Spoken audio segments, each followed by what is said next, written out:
We're going to talk it out with our next guest who's played the game. He's played it for the Niners. You know him, of course. That's JT O'Sullivan joining us on the River Islands guest line. Hey, JT, what's cooking, man? Willard, Dibs, what's up, man? Happy Friday. To you as well, man. So we're bebopping through your breakdown, which is beefy, man. That's a beefy breakdown of the Chiefs and Niners that you did. You know, I'm not sure it's a good sign that a lot of my videos are getting longer and longer. It just makes me feel like I'm getting older and angrier. Join the club. Yeah, exactly. That does happen. That does happen. But yeah, your reaction to a lot of what took place, I found interesting. Look, Brandon Ayuk's out for the year, but based on what you've seen on film, what has been going on this year in terms of Brandon and Brock being on the same page? Well, I mean, I feel like it got off to a rocky start, right? You don't get the time that you would normally get in camp. You have some struggles early on. You have some drops.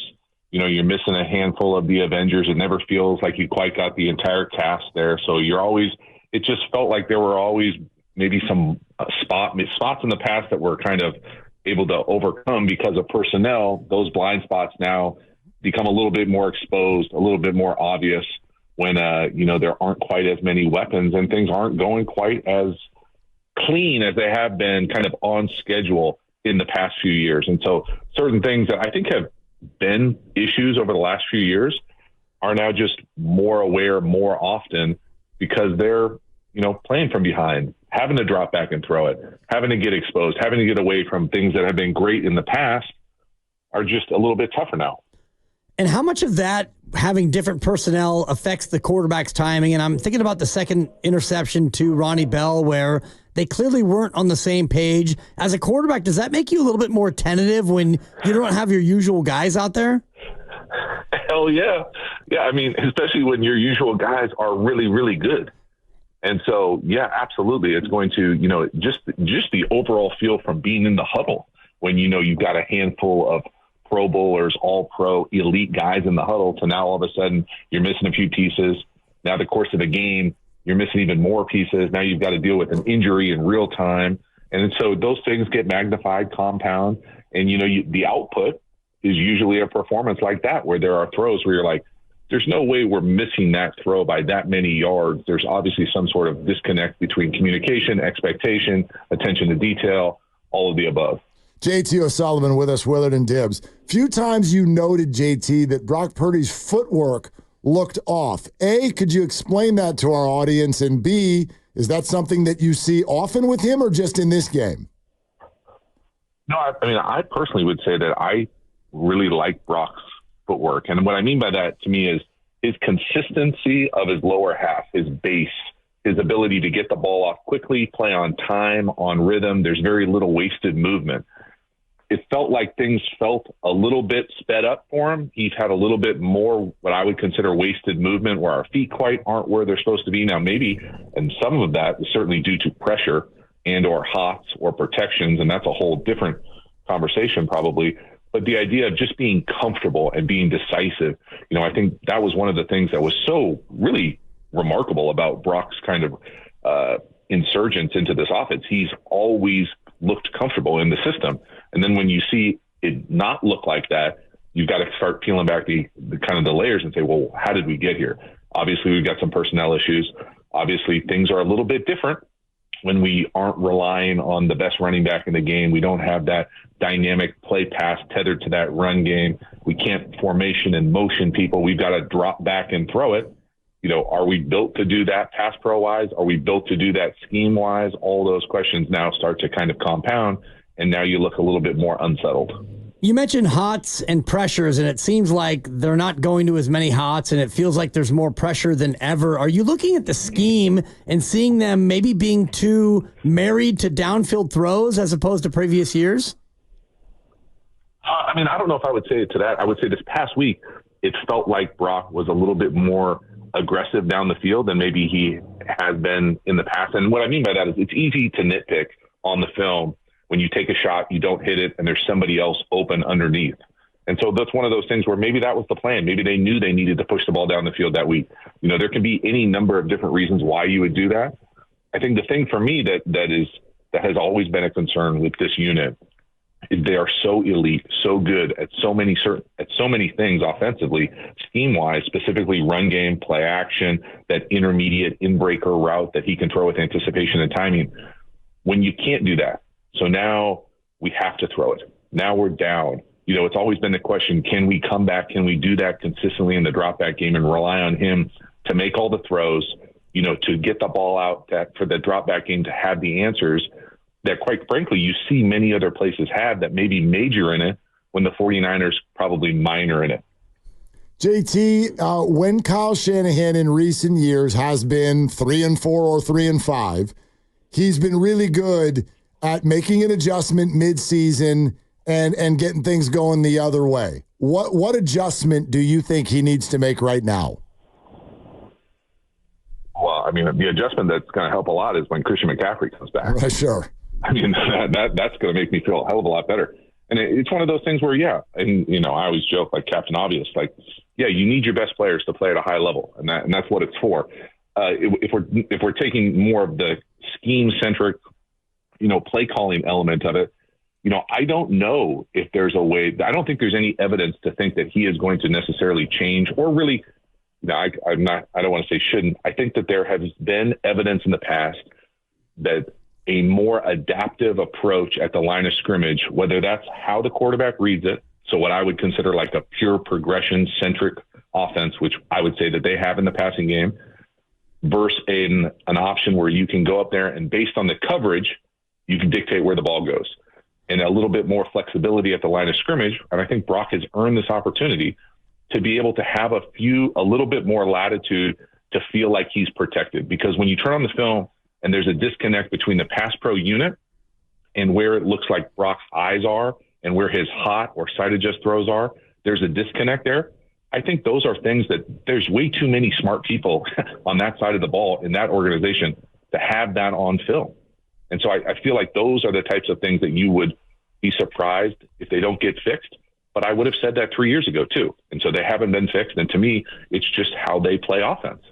And how they play offense, is that kind of the norm in the league now where audibles aren't really what they used to be? And now audibles are more like, having another play already called in the huddle and then you can default to that?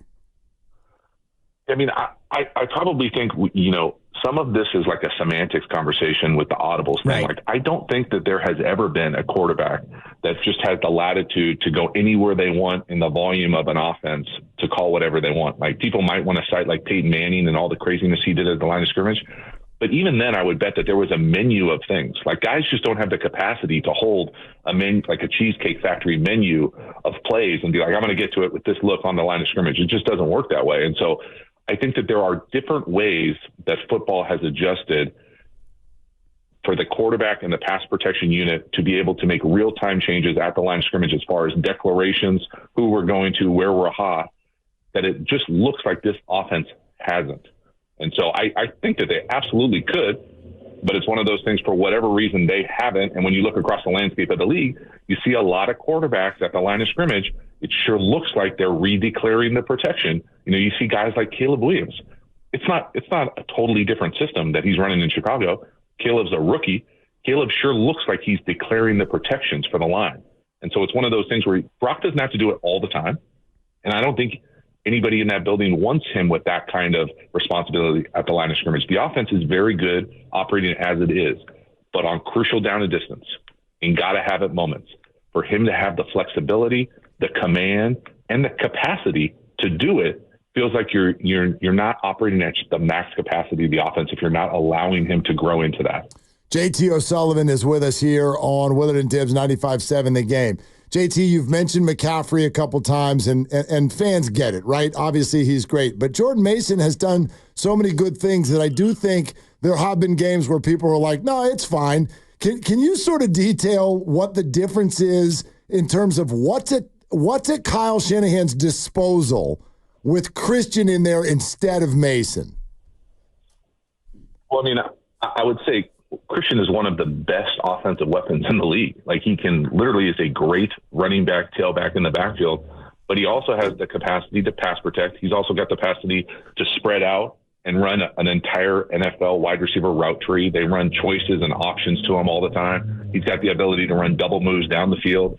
He's what makes that kind of dynamic 21 personnel with Juszczyk so electric, because all those guys, when they're all healthy, can literally line up anywhere. So you can have, you can have the tight end in the backfield, you can have the fullback at wide receiver, you can do all these crazy motions, and the defense doesn't know what to do. And so it makes the looks on defense have to be vanilla. When you've got a back there who's having a great time running the ball, but he's not that dynamic threat in the passing game. Maybe he has some mental errors in the pass protection world, and we get exposed. Those types of things just don't happen with a guy like Christian consistently.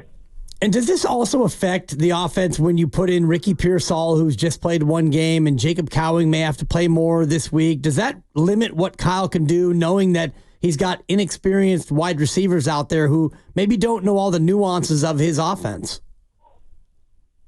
I mean, I would imagine it certainly does. It feels like over the course of the career with Shanahan in multiple stops, it's always been kind of hard. And maybe it's because I think he's a former wide receiver. The volume that he asks those guys to carry and do, and the detail that goes into playing that position there. I can think of early when Ayuk was in the program, in the organization, being frustrated with some of the usage. And so it's a lot to have all that nuance and detail at the wide receiver position when maybe you're not used to that at the college game. So to come into a robust system and be asked to do it, you're probably not going to be asked to do the full catalog of things, and that's certainly going to handcuff the entire unit. And you can see it. I mean, just this past week, I thought they did a great job attacking the middle of the field versus the Chiefs, but they did it with Kittle.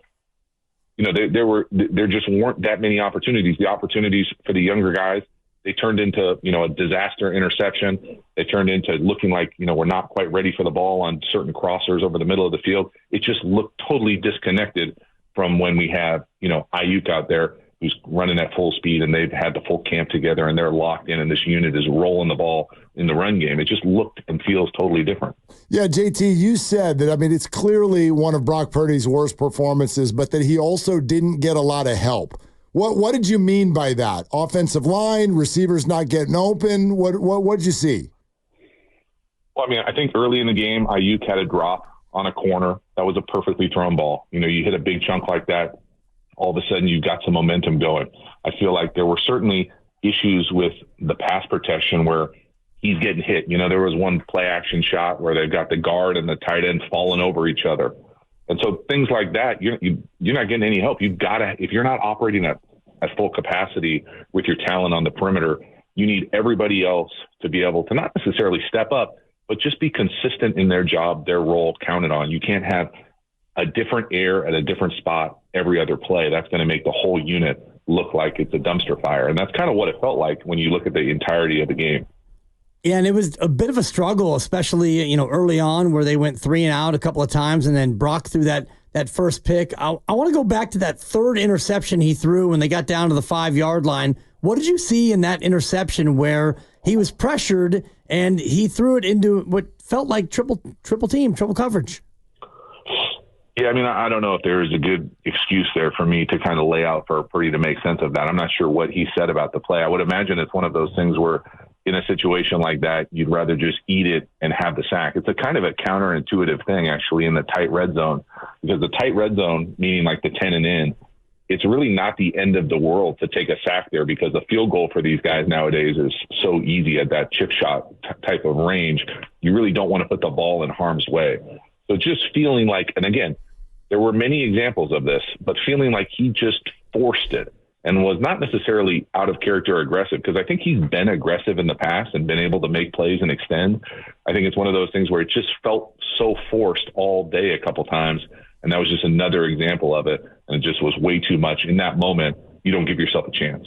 JT, a lot of the people listening have an emotional attachment to the 49ers. One of the reasons I love talking to you is you can kind of take that emotion out of it. When you look at the 49ers on film right now, sure, there's the injuries, the obvious stuff, but take the emotion out of it. Do you think it's going to be okay? Do you think they're going to figure this out? Well, what's okay? Okay, like winning the Super Bowl, or okay, like we're going to win the division, be successful in the playoffs? I absolutely think that's okay. Okay. I think you still have one of the absolute best play callers, I think proven one of the better head coaches across the league. You've got a quarterback who's proven that he can play well for the vast majority of the time. You got a lot of weapons. Hopefully many of them will be coming back healthy soon. Do they feel like they're at the top echelon of the league, maybe where they have been in the last few years? Not right now, but it's only October. I mean, if they're playing like this at the end of December, then it probably will be me a little bit more nervous. But man, I still think it's one of the best systems, one of the best offensive rosters, huddles when they're fully healthy. They just have to get there. I agree with you, but when I watch the games, and I never played in the NFL, I tried, but didn't make it out of flag football as a 9-year-old. But do you see defenses that have maybe caught on to or caught up with the Kyle Shanahan system? Well, I mean, I don't know if I would say defenses. I feel like, right, like the beautiful thing about the NFL is it's so reactionary, right? We've got all this time between games. But when you're talking about the Chiefs, you're talking about one of the best defensive coordinators. You're talking about some very good coverage guys, some very, what I would call elite, sticky, multiple looks on the back end kind of unit. And they've got a great player in Chris Jones that is a disruptor, a game wrecker at the line of scrimmage. So from that standpoint, has that unit caught up to them? Absolutely. There were reps in that game where it looked like Spags and company knew what was coming before the 49ers snapped the ball, as far as different leverage that looked like it was unexpected, where, they're trying to run in and the defender's inside leverage and they've got no chance. Stuff like that, to me, feels like you got schemed up a little bit. But do I think the entire league has the capacity to do that? No way. JT, great stuff, man. Thank you so much for spending some time with us. No problem, guys. Have a good one.